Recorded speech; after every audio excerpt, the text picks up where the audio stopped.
श्री आस्करण जी महाराज, ये अनन्य भक्ति भक्तों के आचरणों में दिखाई देती है।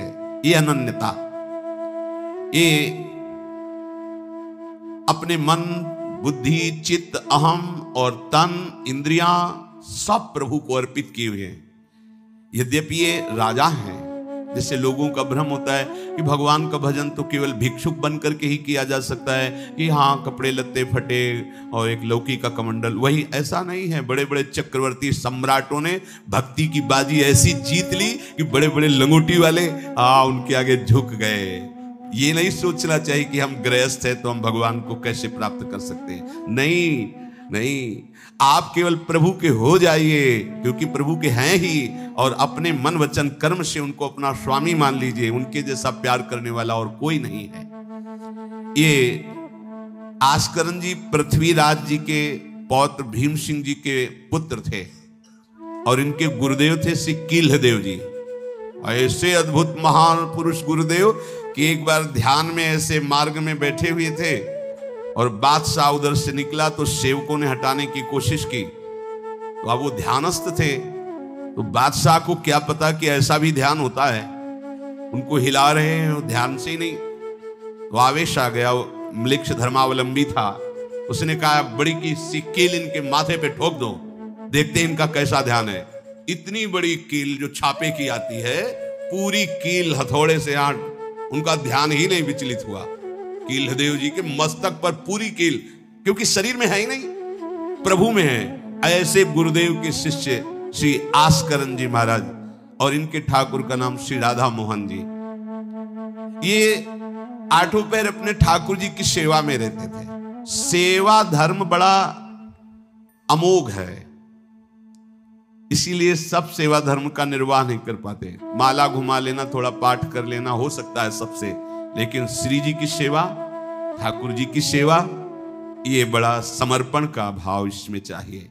चाहे जितना शरीर बीमार हो या कष्ट हो, अगर हमारी जीने की सामर्थ्य है, चलने की सामर्थ्य है, तो हम अपनी ठाकुर सेवा के बिना नहीं रह सकते। चाहे बुखार हो, चाहे कष्ट हो, कुछ भी, निष्ठा, चमत्कार प्रकट हो जाता है सेवा से।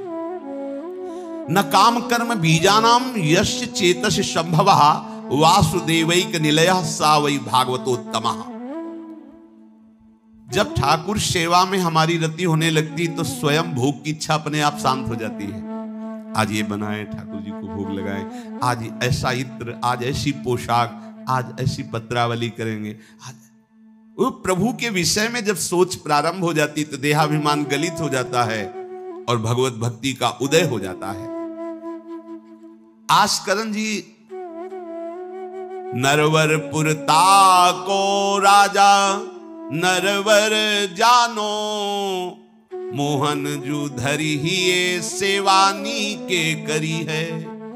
घरी 10 मंदिर में रहे रहे चौकी द्वार, पावत न जान को ऐसी मति हरी है। पर्यो को काम आए अब ही लिवाए ल्यावो, कहे पृथ्वीपति लोग कान में न धरी है। आई फौज भारी सुध दीजिए हमारी, सुनी बहु बात टारी परी अति खर भरी है। मनुष्यों में श्रेष्ठ मनुष्य आस्करण जी को कहा गया, क्योंकि श्रेष्ठ वही है जो श्री भगवान के चरणों का भजन और सेवन करता है। सेवन सेवा, नाम जप करते हुए ठाकुर जी की सेवा में तन मन प्राणों को जो समर्पित किए हुए है, उसको जो लाभ मिलता है बड़ी बड़ी साधनाओं से भी नहीं मिलता है।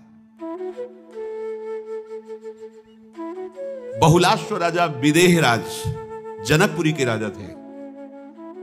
इनका यह था कि प्रातःकालीन स्नान करके मंगला में प्रवेश हो जाते और 2 बजे तक पूरी सेवा करके मध्याह्न शयन कराने के बाद ही ये निकलते थे। ऋषियों के आगमन इनके यहां प्राय होते रहते थे। वहां बताया कि तुम जिन ठाकुर जी की सेवा करते हो मूर्तिमान रूप हो करके द्वारिका में विराजमान है। हमारी प्रार्थना है कि एक बार साक्षात दर्शन करो जाकर के। राजा बहुलाश्व ने, वहीं श्रुतदेव ब्राह्मण भी वैसे ही भजन में लगे रहते थे, बड़े अकिंचन थे। बहुलास्त्र ने सारथी को आज्ञा की, रथ तैयार करो, हम सेवा में जा रहे हैं, ठाकुर सेवा करके आएंगे, फिर चलेंगे द्वारिकाधीश के दर्शन करने। उस समय भगवान विराजमान थे।